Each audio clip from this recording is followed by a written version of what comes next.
So 2 words, game changer. Why? Because this camera has the best optical stabilizer of any camera in this format that I've ever seen. After 20 years, the stills world is finally catching up with what video filmmakers have been used to for a very long time. It combines 5-axis internal stabilisation with a lens-based optical image stabiliser to provide up to 5 stops of image stabilisation. So the stabiliser in the lens works with the electronic stabiliser in the body, and the results are really good. And even on a windy day like this, the stabiliser is seriously impressive.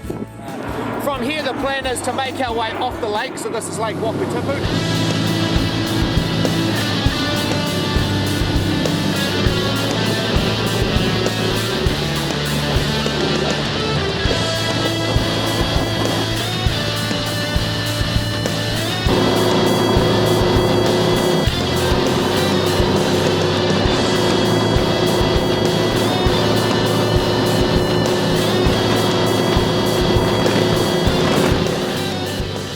Combining a good optical stabiliser with excellent autofocusing, you can be confident of getting that tight shot on a long lens with minimal shake.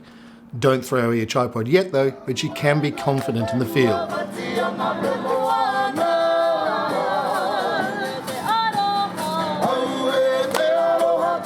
The GH5's colour reproduction is gorgeous.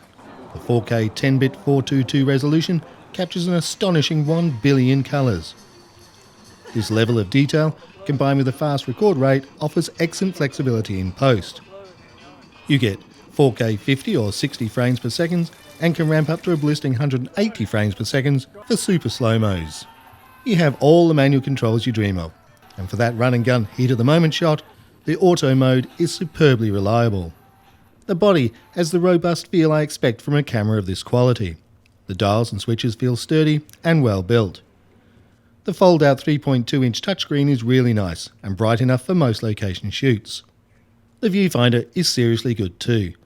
I generally don't like EVS for still work, but do for film shoots, but this one is crystal clear. It's all about what you've grown up with, so that's a personal choice. Because of its size, it's inevitable there are lots of menus to get through. The joystick helps you get around. Most are set and forget, but it will take a while to remember where your favourites are hiding. But with an extensive collection of function buttons to program, life will get easier. You can add an optional mic adapter that gives full professional audio control with twin XLR inputs, a must for the serious shooter. Sit the body on a dual battery holder and you're good to go. I'd recommend buying both at the start, along with a 12 to 60mm lens to create the ideal field kit. The crop factor is 2. So it's 24 to 120 in the 35mm world. I did get to play the 100 to 400 and it looks like the next one I'd add to the kit. Inside there's a 2 or 4 times teleconverter, but I'd steer clear of them. Remember, if you shoot in 4K you can easily crop if you're editing in HD, or if you're shooting HD, a mild enlargement is best done in post rather than take the risk of losing the shot in the field. Coming from the broadcast world, I always like to have a waveform monitor. It's our version of histogram for you still shooters out there. GH5 offers Vlog that gives a flatter image suited to heavy post-colour grading with an amazing 12 additional stops of latitude. Add in the usual colour bars and professional timecode settings and you begin to think they've hidden a beast of a broadcast camera in this tiny body. Some kind of TARDIS effect. Curiously, the minimum record rate is 100 megabits per second, rising to 150. On offer by the end of the year is a massive 400 megabits per second. I asked why, and they said because they can. Standard HD is between 25 and 50, so going 8 times higher seems a touch of overkill, in my humble opinion.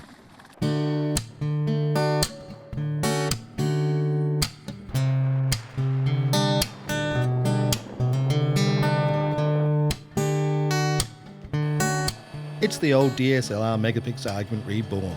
You don't need 50 megapixels unless you're planning to cover the side of a building. You won't need 400 megabits per second unless you're wanting to shoot for IMAX. Most video cameras come with a built-in lens cover, and I wish the still world would embrace the idea. It only takes me 5 minutes to misplace one.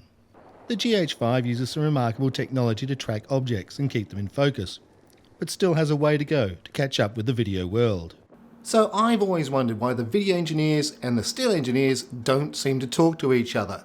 Why has the still world lagged so far behind in stabilisation and auto-focusing on fast-moving objects, being able to track them really well? Well, now I know. In this case, there are two separate divisions working on different cameras, and the engineers don't talk to each other. Maybe they need to organise some more dinners. Amazing. Two high-tech groups under one large banner, busy reinventing each other's world. And it's not just Panasonic. You see this across all major players. But back to the GH5. Twin SD slots on offer, another borrow from the video world, and you're going to need them. At 150 megabits per second, you're recording at 3 to 6 times normal HD rates. You can dual record or bounce from one to the other. You can replace one while the other is recording, and that's great for long live events. But be very careful.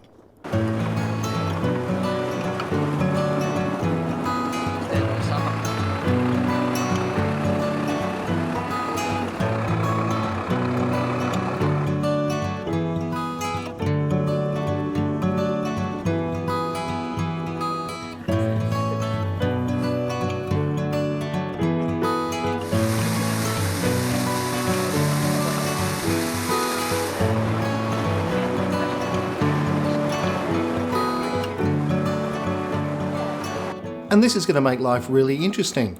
14 gigs used to get me an entire hour at HTV, 1440 by 1920, beautiful pictures. But now, shooting 150 megabits per second, you're only going to get 14 minutes. 14! So off to the shop for a vastly expanded hard drive system. And that assumes you can play 4K back on your computer at all. I did laugh when I heard people are going back to using proxy files and offline editing. No, not that nightmare again. Lost files and disconnected directories. Ugh.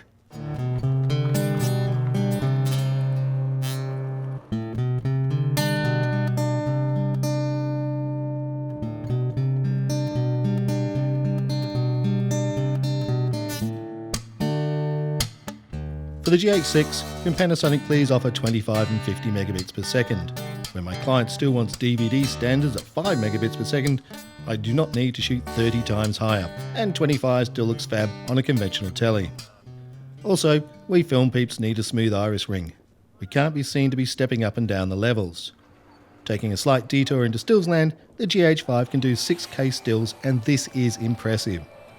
Record your scene in full motion 6K, and then easily scroll through the footage to pick up the frame you like. Very nice. And I did learn a new term, DSLM, Digital Single Lens Mirrorless. So now we have DSLRs and DSLMs. You learn something every day.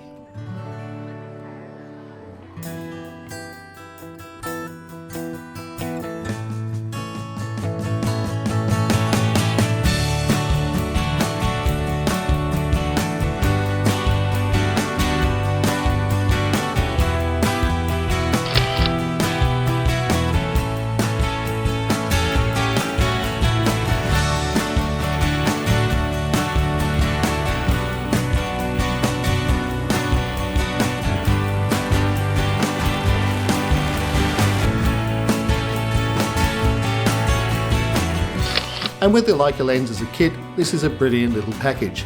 Throw in the XLR connectors on top and a dual battery compartment on the bottom, icing on the cake being the excellent optical stabiliser, and it's good to go. Now we can sit back and watch the other manufacturers play catch up.